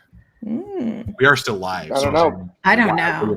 I know, but I do want to run something here for you guys at some point. So we'll see. Ryan's going to run a game. Ooh. We'll see. Tiny dungeons? That's a game. That is Yeah. a game. If you republish that would work. We'll see what it is, but it'll be fun, whatever it is. There's the upcoming Tiny Spies, which is released next Tuesday. I would Yes. That would be fun. I've had a lot of that fun. too. I wrote a adventure for Tiny Spies, which is available on Alan's Patreon. And it will be. I just got to see the printing proof. And it looks awesome. It was above and beyond my expectations for how cool it was going to look. So yeah, I'm very excited for people to get that and get to play that adventure. Oh man, Nick's cover art for that adventure is it's awesome. He did a snowmobile with the drones and the ski spies. Yes, please. I love it. It really feels like the ultimate early 2000s spy movie where you have the guys on the skis with the machine guns shooting while they're skiing. It's pretty crazy. It's a pretty crazy spy adventure. It's more Mission Impossible, I think, than it is maybe Le Car, which is I think what Tiny Spies is maybe meant to be. Well, Tiny Spies is super Mission. It can be anything. It can be any kind of spies. We could play Cold Shadows. I was going to say because you have Cold Shadows. I do. Cold Shadows. Games. If I could run Cold Shadows, that the amount of political intrigue that there would be in that campaign would be insane. Would it be as much as the quantum thing where you'd have to tell us political stuff in balloon language? None of you would trust any of you. I room reset full that. of I feel like I could balloons. keep up. No, You could- no, I'm not I saying was you just wouldn't be gonna able to say keep up. we couldn't keep up. Yeah. You keep up, but you'd be like, because the thing about Cold Shadows is like you never know who to trust. Can you trust the NPCs? Can you even trust the other players at the table? I don't know. That's a great question. I've gonna never cap played everyone. Cold Shadows. Full I on, love in it. the back of the head, everybody. Done. It's just like I love espionage everyone he games. meets, he just kills off, so he doesn't have to worry about them betraying him. So I love running Cold Shadows. It's one of my favorite games to play that we made. But trying to explain to people that it's not a bazooka grappling gun spy game Yeah. Right. is always an experience. They can just play Is it- Tiny Spies, so that's great. That's You, good for that you have kind to of game. realize if you pull the gun out and shoot somebody, they're dead. That's the rule. Literally. Is it in the more book. like it's more like Cold War, Oh, yeah. 1960s, Well, Tinker it's- Taylor? Yeah, See, I it's Smiley's love people. that It's Smiley's stuff. people. John le Carré is my favorite author of all time. Okay. So, I'm in on that. I I like did just that. see that both trailer kinds, for the but Spy that's Who cool. Came In From the Cold. And it was very much not the Spy Who Came In From the Cold. It's. But I thought they just used the title, but it's not the thing. it is just the title, yeah. Yeah. Paul The mentioned Zurich the one, Zurich that's it. one. The That's Zurich one, Ryan's upcoming adventure. If you're a Patreon of GALLANTVERSE.com, you can get a copy of that coming up at the end of Oh. next year. Depending on your Spoiler level, it's alert. a PDF. It's You're in awesome. Zurich. Spoiler alert. Hmm. Yeah, spoiler alert. It involves Zurich, also a rendezvous. So heads up. That's actually a person's name. It's not the location. So Right. Could be. You never know. Only one way to find out. Mhm. So Tiny Spies is more like Mission Impossible / Pierce Bronson, James Bond with the gadgets and the crazy. Like, yeah.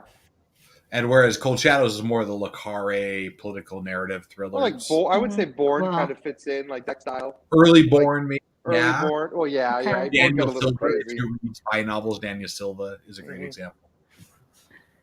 Oh, Cool. I do love spy stuff. You'll never hear me say no to spy stuff ever. Well, we'll talk about. It'd be We'll talk and we'll fun. figure out what's running because I Maybe would we love should to run. combine Tiny Supers and Tiny Spies and do like Super Spies.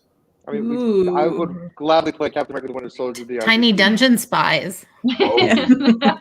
We're all rogues. All Tiny of us. Cthulhu There. Spies. There we go. Oh. We're all You've cultists. gone dark, but the spy version. Yes. Undercover cultists. Yep. There's so many. Like we could do Beach Patrol plus Yeah. Tiny Spies. We, Mhm. Like we're spy lifeguards. Done. I'm there. I've You seen know that's Baywatch. going to be bombastic, and we would embrace the heck out of that. I feel like we should play Beach Patrol at least once. Have you never Yes. played Beach Patrol with me? No. Oh, I come in costume. It's a thing. Nice. Oh, because you have your. You should- Oh, I got the tank top and I got Yeah. like the aviators and I got the Hasselhoff wig. I'm here. I think we Okay, should all come so- in costume. I think we should do a summer one shot, and we all Yep. come in Yeah. costume. That would be fun. Yep. My dream one day is to run a LARP of Beach Patrol at a con. Yes. Let's oh my write it. god, that'd be amazing. Maybe I'll do it in Arizona sometime, Ashley. That's Yeah. awesome. I was gonna say it would be best here probably. And I'll 'cause, wear like yeah. my linen white suit, like it's like 1980s Miami Vice. See, Yeah. God, that's not here too for far that. from Maudie and I either. Arizona. Yeah, Not- Arizona yeah, seems like just it would one- be a nice place. Just Ryan one would plane just right have to away. travel. Yeah. Whoops. Yeah. But- Far. Oh my God! Now I Yes. want that so That's bad. it. No, we'll Yeah. see. We'll talk about it. I would love to run a spy game, whatever the spy game ended up being. We'll figure it out. There's a lot Yeah. of options, but Mhm. you know, Yeah. we have a lot of GKG games to run that aren't even Tiny D6. We could run For Coin and Blood. That's true. We could run well, we could run a lot of things. Like, Yeah. so we'll have to figure it out. That'll be exciting. Yeah. Mhm. I'm excited. Oh boy. Well, viewers, if you have any ideas, feel free to comment. We'll definitely take that into consideration. We want to know what you want to watch, and we'll roll from there. But Roll. right, I am secretly hilarious, but nobody knows my deep dark secret. Yeah. So, Cool. but we're gonna sign off now. So everybody will see you at an indeterminate time at an indeterminate place. It'll be on Thursday. It'll be at 8:30 Central, but it might be in 2 weeks. It might be in 3 weeks. We don't know. Find out. Follow us on Twitter or on our website, and you'll know. So here we go. Bye. Bye. Bye.